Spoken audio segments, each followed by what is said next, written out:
It's 10:18 on a fantastic Thursday morning, and all the way from Ghana, we have our very own Kuami Eugene. How you doing, my brother? I'm fine, yourself? Yeah, it's great to have you here. Yes. Yeah, so first time here, right? Yeah, first time. Okay. Actually. You know, funny thing is, somebody reached out to me and was like, "Oh, Kwame's in Nigeria. Would you like to?" I was like, "Yeah, we'll play songs all the time." So let him come through. So for some funny reason, right? One of the what's it called right now? Ghanaian artists that comes here all the time, King Promise. So in my mind, I was like, "Oh, King Promise is coming." So when I saw you walk in, I was like, "King Promise kind of light skinned, has no hair. What's going on?" Yeah, this one is more chocolate and got a lot of hair. I know, right? So how does it feel though? Back in, especially with everything that's been going on, both on the Ghanaian and Nigerian scene, to be in the heart of the movement that's changing the face of music on the African continent right now. So how does it feel to be here in Nigeria? I mean, it feels good to be Nigerian. It feels good to be in Nigeria. Yeah, I got here 2 days ago and I feel like Nigerian already.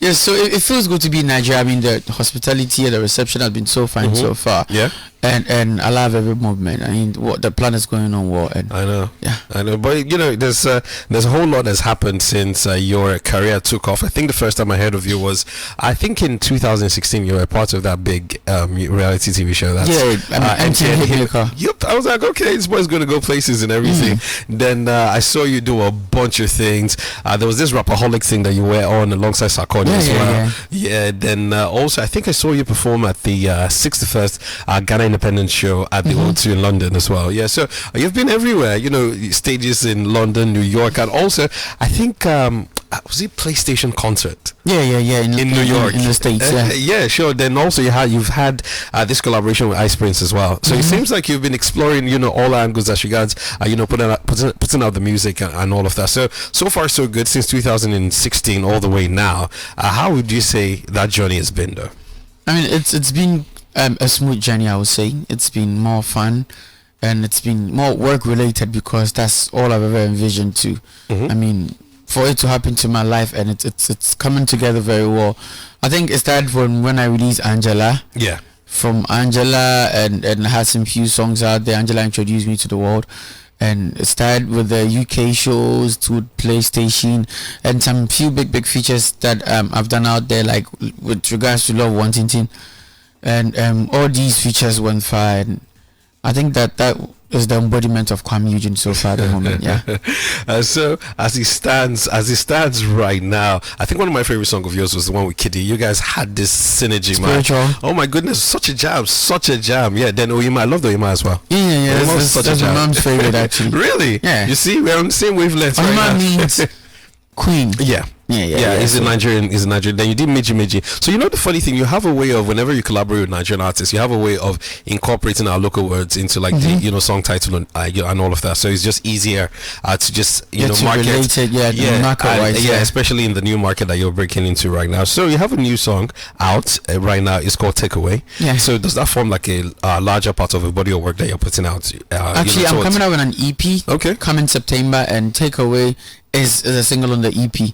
The title of the EP is Rags to Riches. Okay. It actually speaks about my life. I mean, where I came from and the struggle I've been through to become who I am today. But you're like 26 now? I'm 25. You're 25. Yeah. So when you say struggle though, I wouldn't say I'm trying to judge you based off. So too young to go through struggle like that much to talk about. Yeah, and sitting in front of me right now, you're chilled, you're calm, and so would you like to just a little? Even though I look like it's all cool. Yeah. But, I mean, it used to be all cool some 5 years ago. Oh yeah. Yeah, it used to be all cool till I got signed to my label. It wasn't Ghanaian all cool label? like that. Yeah. Okay. But I mean, with international connections. So what international connections do you have with the local label? Okay, I've actually been to Virgin. Okay. Some big international platform that one is still on the low. And because most of them are the reason why you see these songs out there. Yeah. And my label is doing so well as well. So shout out to my label and back to the issue. It was after they signed me when I started experiencing certain things. I have to switch up, clean up. Yeah. I mean, looking at see. I mean, I had a silver spoon whilst I came to this world, but it wasn't this cool. Yeah. I've been through some struggles, so it actually explains my life.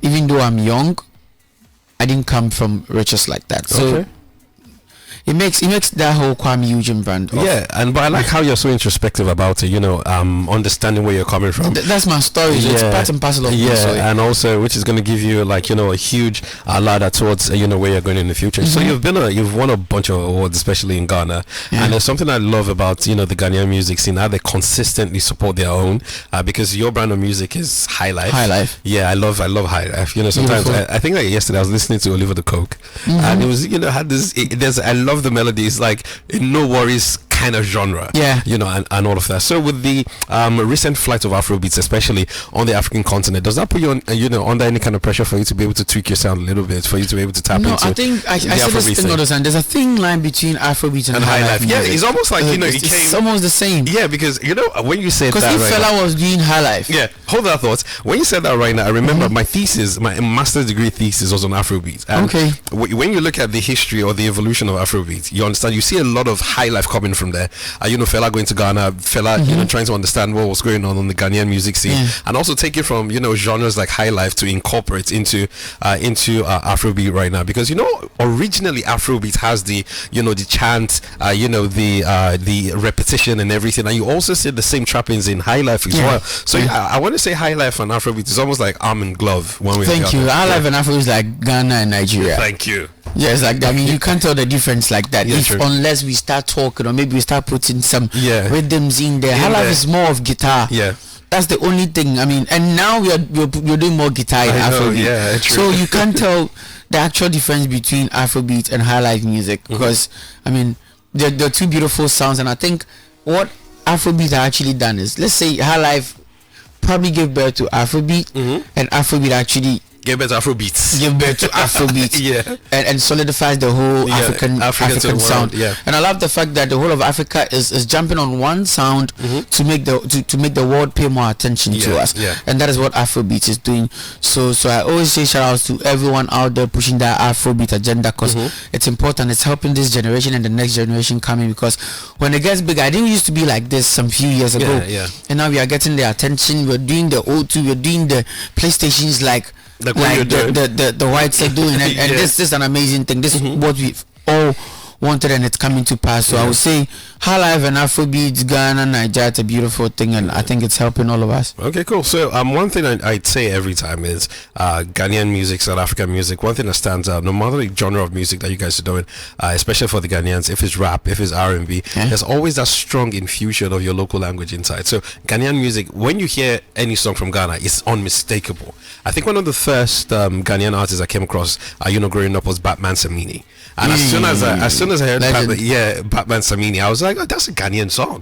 Because growing up, I also had a Ghanaian lesson teacher. Back in the day. So I knew how you guys speak and everything. So when I heard it, so there's so much identity and there's so much uniqueness as regards Ghanaian music, because you guys are so proud of your local language, and you guys always incorporate that into if it's rap, if it's anything. So I believe that for us as Africans, you understand, no matter what part of Africa that we are from, we consistently need to give our music identity, because the same way you hear R&B and it's an R&B song, the same way you hear rap, it's a rap song, because of that identity that is in that's into it. Ghana has done that. Nigeria is starting to get there.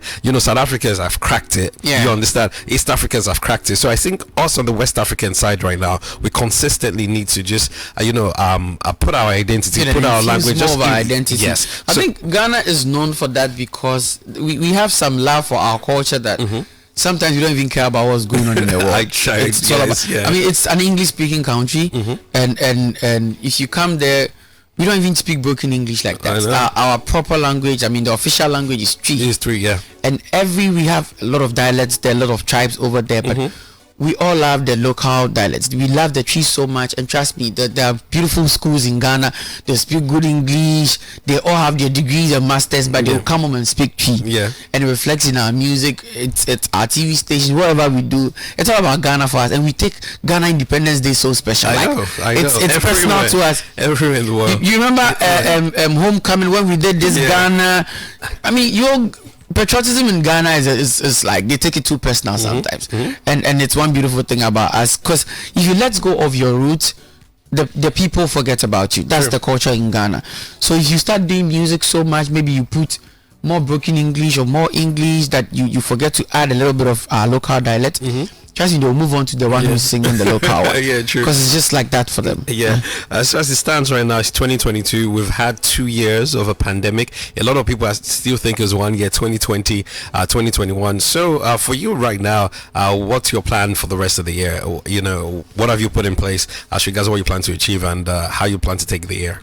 Okay, so like I said earlier on, I have an EP coming out, Rags to Riches, six track EP. Okay, any notable collaborations? Yeah, I'm not gonna mention names, but I have some Niger acts on, and I have some international acts on as well. Fantastic, yeah. And I'm doing 10 cities, 10 shows in Europe. Okay. Yeah, going to Cologne, going to I mean a lot of places.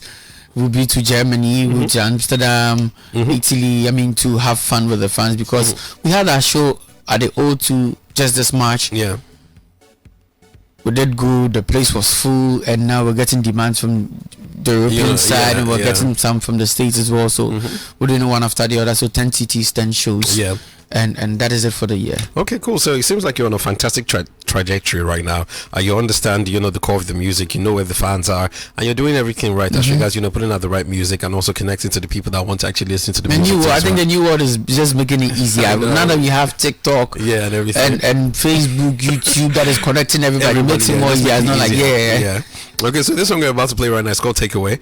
So in Nigeria, takeaway means a bunch of things, but I think chief, you know, on top of that list is when you go to like a restaurant, you buy food and you like, I think that's normal. Or when you meet a woman, I don't want to sound sexist in any way. I'm like, she's looking takeaway and everything. So come on, I get that. This is actually the first time somebody's explaining takeaway in this way. So what does your takeaway mean though? My takeaway is basically to inform everybody out there that whoever you are, wherever you are, whatever you do, you have to double the hustle, because someone can just take something special of yours away. Okay. And if you don't get money like that, anything you say, people see it to be too funny. I know, right? Yeah, I mean, the same thing Dangote will say, and they'll take it serious. You say, they go like, oh, he's funny. Yeah, funny he's guy. funny, and you're a funny guy. You understand? So that's my takeaway. All right, great. Who produced this one? Myself and a guy called Papin. Oh, so you're also a producer as well? Yeah. Okay, cool. I think that also helps, you know, artistry, when you understand how you want the song to come out, what do you want to hear, how you want to hear it too as well. All right, so it's 10:30. Thank you so much, my brother, for coming through. Thank you so much. I'm looking forward to, you know, having a sit down again when that EP drops. So we can actually just properly just chop it up and just understand, you know, your thought process and the entire, you know, scope and thrust of that body of work. Yeah. Okay, my brother, thank you so much. 10:30 right here on the Heartbeats of Lagos. The Beat 99.9 FM. Yes, Kuami Eugene, and he calls this Takeaway.